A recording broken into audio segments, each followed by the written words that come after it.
안녕하세요. 자, 이번 시간에는 유형이 아니라 유가증권 구입입니다. 유가증권 구입. 유가증권은 주식이나 채권. 여러분 주식 좀 거래해 보셨나요?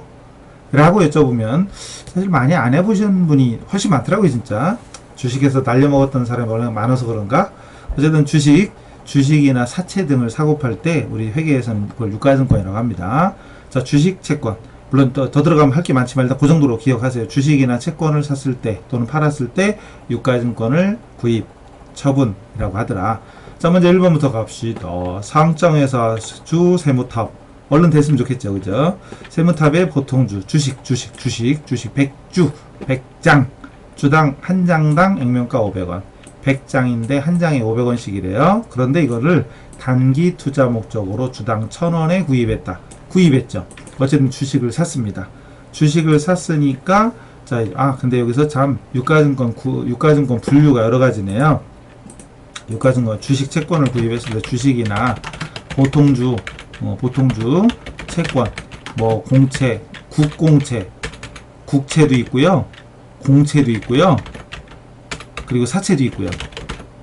등을 구입했을 때 목적에 따라 다릅니다. 단기 투자 목적이냐, 또 이제 시장성 있느냐, 뭐 이런 거에 따라. 이 시장성, 한마디로 상장회사 주식이라고 들어보셨어요? 증권시장에 등록된 게 상장이에요. 상장 주식, 시장성 있고, 그리고 단기 투자 목적일 때는 단기 매매 증권. 오늘은 이것만 하자고요. 오늘은 다른 거 하지 말고, 이거 말고 이제 장기 투자 목적으로 구입했다. 뭐 이럴 때는 뭐 매도 가능증권. 나중에 뭐 본격적으로 회계원리에 들어가면 그때 설명드릴 거니까 넘어가고. 그리고 또 주식은 또 여러 가지 있어요. 중대한 영향력 뭐 이런 것도 있고 막 그래요. 어쨌든 채권은 또 만기 보유도 있고, 뭐 채권일 경우에 만기까지 보유할 목적, 만기까지 보유하고 원금 상환 받겠다. 뭐 이거 구체적인 설명은 나중에. 원금 상환 받을 예정이다. 그러면은 만기 보유 증권 이런 식으로. 그리고 주식 중에 나는 그 회사에 대한 중대한 영향력을 행사하려고 주식을 샀다. 그럼 지분법 적용 투자 주식에는 여러 가지가 있습니다만 오늘은 딱 하나만, 요것만 합시다. 단기 매매 증권 요거 하나만 합시다. 그럼 여기서 다시 문제로 돌아와서 단기 투자 목적으로 샀으면 단기 매매 증권이다, 이렇게 기억하시고요. 현금 줬대요. 돈 나갔죠. 나가면 대변이죠. 들어오면 차변, 나가면 대변. 이제는 됐죠. 이 정도면 충분히 됐죠. 이제 현금 자산이 감소됩니다. 그리고 금액은 얼마죠? 100장이죠. 100장이 돼 있대. 액면가는 필요 없어요. 실제로 1000원씩 샀으면 100장에 1000원 곱하는 거예요. 100장에 1000원 곱하면 10만원이죠. 10만원.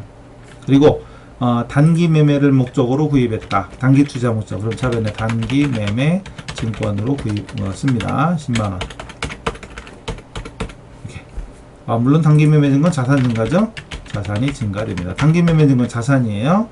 내가 주식을 가지고 있으면 내 재산이 되죠. 내 재산을 자산이라고 하죠. 자산 됐죠. 단기 매매 증권.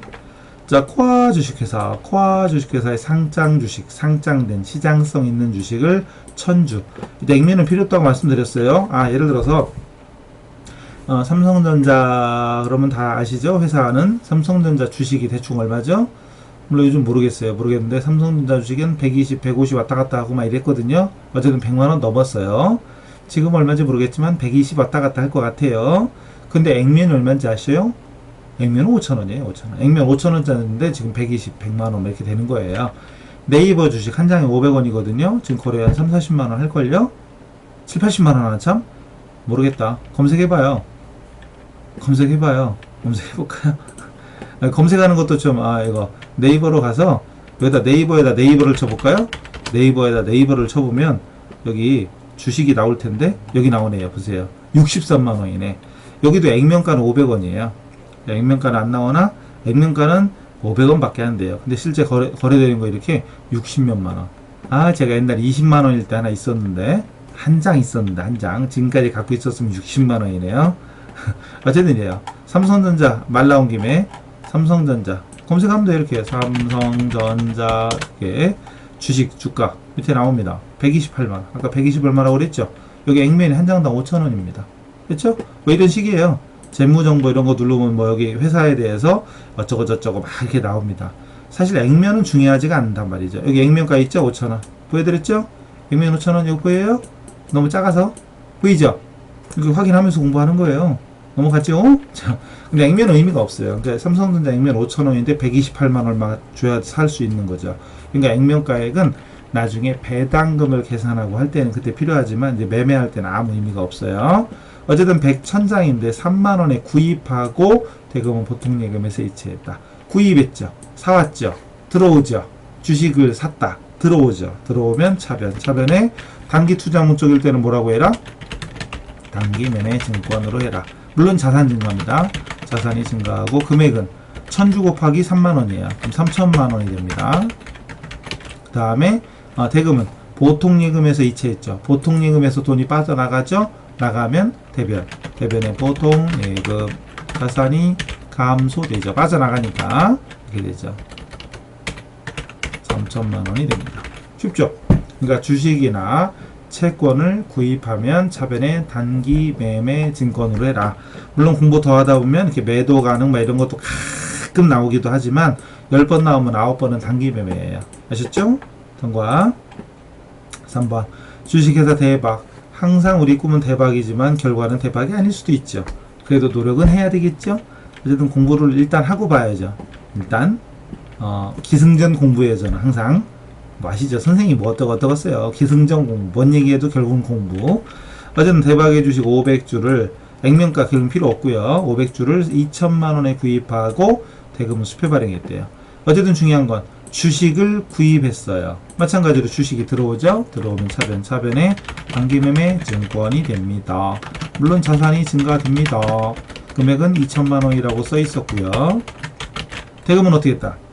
수표 발행했다. 수표 발행할 때 쓰는 거 뭐였다? 그렇죠. 당좌예요. 수표를 발행해주면 내 통장에서 돈이 빠져나간다고 그랬죠. 자산이 감소됩니다. 금액은 2천만원이었죠. 쉽죠? 쉽죠? 근데 여기 좀 어려운 거 나왔다. 이게 실전 문제입니다. 이건 실전 문제예요.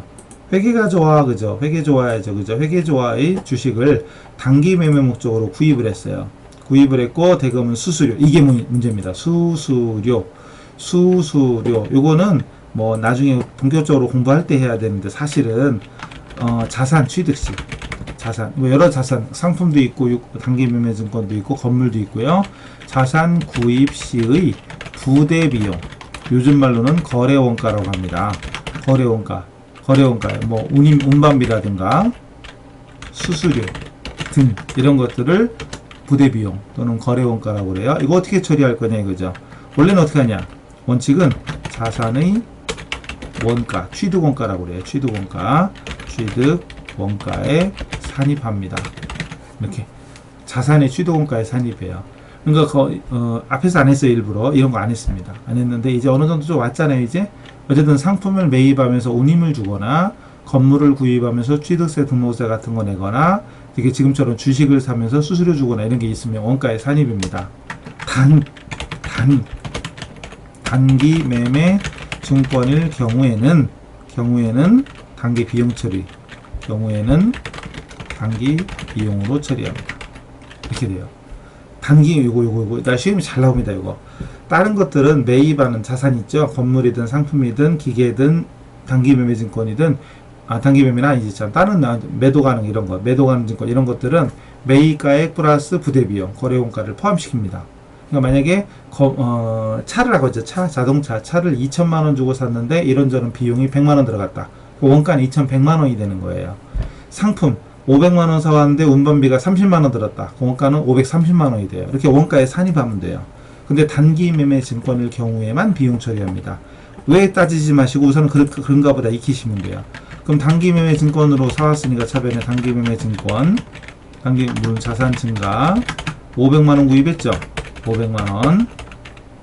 그리고 대금은 수수료 3만원과 함께 현금을 주었대요. 현금이 나갔죠. 현금이 나갔습니다. 자산이 감소가 되겠죠. 얼마 나갔죠? 근데 503만원이 나갔죠. 이때 3만원은 별도로 수수료 비용이라는 별도의 비용 발생이죠. 비용 발생으로 쳐주면 됩니다. 3만원 이렇게 돼요. 이겁니다. 중요합니다. 그래서 다른 건 다 매입할 때 들어가면 원가에 산입해서 530이 돼버리거든요. 근데 단기 매매 증권일 경우에만 수수료 비용을 별도로 쓰게 돼 있다는 점, 우선은 그런가 보다라고 익혀두세요. 이건 실전 문제입니다. 실전 문제. 전산회계 같은 경우에 실전 문제가 많이 나오고요. 다른 시험도 이 수수료 비용 처리하는 게 은근히 자주 나옵니다. 꼭 기억하세요. 중요합니다. 아시겠죠? 자, 지금까지 다 주식 거래죠. 주식. 이번엔 채권이에요. 더나더나 주식회사 발행 사채.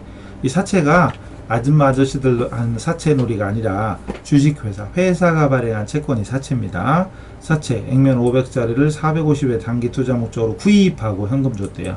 구입했다. 주식이나 사채를 구입하면 단기 매매 증권, 단기 투자 목적이니까 단기 매매 증권으로 구입했어요. 그럼 차변에 단기 매매 증권 자산이 증가가 되고 금액은 450만 원이 되고, 대금은 현금 줬으니까 현금이 나가죠. 현금이라는 자산이 감소가 됩니다. 됐죠? 이렇게 들어오면 차변, 나가면 되면 기본적인 분계로 다 엔간한 건 다 할 수 있다 이거죠. 됐죠? 유가증권 구입, 주식이나 채권을 구입했을 때 차변에 단기 매매 증권 쭉 들어오죠. 그 대변에 현금이나 보통예금, 당조예금이 나가는 거고, 이 기본적인 분계 틀을 감각적으로 익혀두시라. 기본적인 것만 해도 나중에 충분히 할 수 있어요. 옛날에 제가 선배님 하나를 아는 선배님을 하루에 1시간씩 일주일 동안 개인 지도를 해드린 적이 있어요. 이런 식으로 기본적인 분계. 근데 그분은 회계머리가 좀 있는 거지. 자, 일주일 딱 배웠어요. 7시간도 아니지. 월화수목금토 이렇게 6일 정도밖에 안 되죠. 6시간 정도만 생기초만. 지금처럼 이제 자산부채 자본이 뭐고, 이제 여러분은 분계만 하고 있지만 자산부채 자본, 수익비용 뜻, 그리고 거래입할 요소, 분계, 그리고 뒤에 나오는 시산표 마감하는 것까지, 이런 것까지만 해드렸어요. 그리고 다음부터는 혼자 공부했어요. 그래서 목표했던 시험에 합격을 했죠. 어려운 시험이거든요. 여러분 상상도 못하는 어려운 시험 뭐가 있어요. 어쨌든 제 기초만 잡아드렸어요. 기초만 잡아드려도 좀 수준 있는 그 공부를 합격할 정도예요. 뭔지는 말씀 못 드려요. 여러분하고 상관없는 거예요. 넘어가요. 어쨌든 그만큼 기초가 중요하다. 기초만 제대로 딱 익히면 진짜 여러분이 어떤 공부를 하든 쉽게 적응할 수 있을 겁니다. 앞에서 말씀드렸지만 진짜 기초 강의를 제가 온라인으로 동영상으로 거의 최초로 올린 사람 중에 하나이기 때문에 어떤 기초에 대해서는 여러분이 조금만 이렇게 신경 써서 들으면 어디서 듣는 것보다, 그 누구한테 듣는 것보다 훨씬 더 쉽게 알 수 있을 거예요.